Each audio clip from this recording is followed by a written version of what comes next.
Senate seats ay vacant, kahit na 12 lang sila, ay hango doon sa Abilino versus Cuenco. At nangyari na rin ito sa ilang instances. Ang palagi nilang piniplay sa video bilang president ay yung nangyari kay Senate President Drilon. Yes. Na 17 lang sila at nagka-quorum din kasi at that time may 3 nakakulong na senators, may mga iba nasa abroad, kaya indisposed nila at beyond the jurisdiction ng Senado. Kaya kahit na less than 24 sila, pag majority is 50% plus, ay nagka-quorum din sila. Taking into consideration yung Abilino versus Cuenco, may point na nire-raise sina Senate President, dating Senate President Alan Peter Cayetano,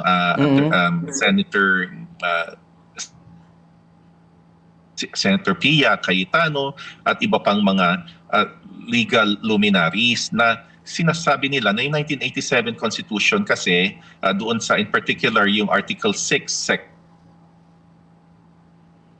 yung pag-i-elect ng mga ng Senate President should be by all members of the Senate. Kaya ilan ang senators natin? 24. Kaya kailangan ng 13. Nandun din sa rules ng Senate yon. Pero iuugnay natin doon sa nangyari in the case of Abilino versus Cuenco. Kasi for practical purposes, bakit ano yung justification na ginamit ni Senator Win Gatchalian? Paano sila nagka-quorum? Paano na-declare na bakante yung mga dating Senate seats, chairman, president pro tempore, majority leader, at iba pa? Hinango yun sa Abilino versus Cuenco. Kung i-consider yung Abilino versus Cuenco, 1949 pa yan, ay magiging president yun doon sa ginawa nila sa pagde-declare na bakante yung mga Senate seats.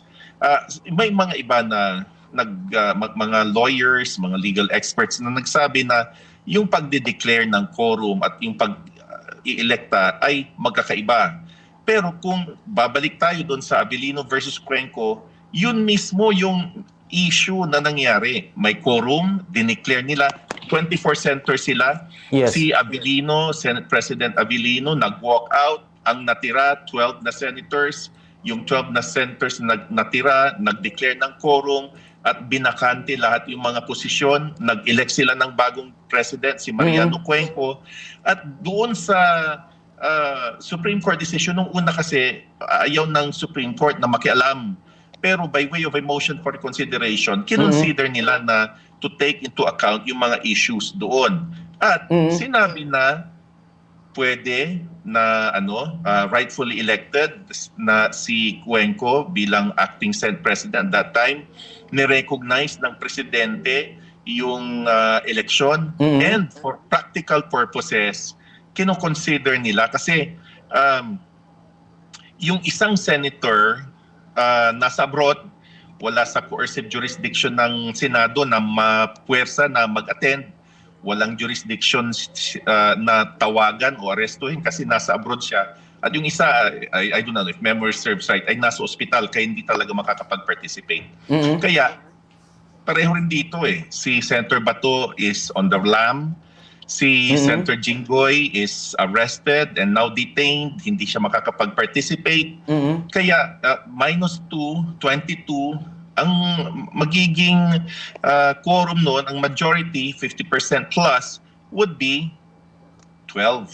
At may 12 sila At nag-elekta sila. Pareho doon sa Abilino versus Cuenco. May eleksyon, may bagong Senate President, pareho din doon sa nangyari sa case ng mga bagong majority ngayon na headed na ngayon ni Senator Win Gatchalian. Yun yung mga pinag-uusapan ng mga iba't ibang mga sektor, pero it would appear na jurisprudentially, constitutionally, at saka for pragmatic purposes, you cannot declare yourself as a Senate President if you do not have the numbers anymore, i-insist mo na, in the case of Senator Alan Peter Cayetano, na, kailangan nyo ng 13. Pero at the end of the day, ilang senators ang sumusuporta sa'yo? You do not have 13 na at the moment. For you to insist on a technicality, even if you only have, 10 senators on your side,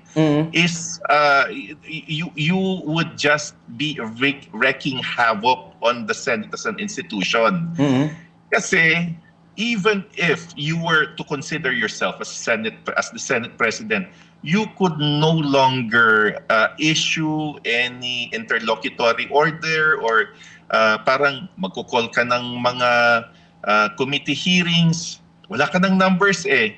Kaya lahat ng mga nangyayari doon hindi na nare-record at saka talagang parang nag-i-insist ka, pero kahit na you would insist on some legal basis ayon sa Constitution o sa Senate rules, you have to accept the fact na you do not have the numbers anymore para makapag-rule on anything that would make the Senate run.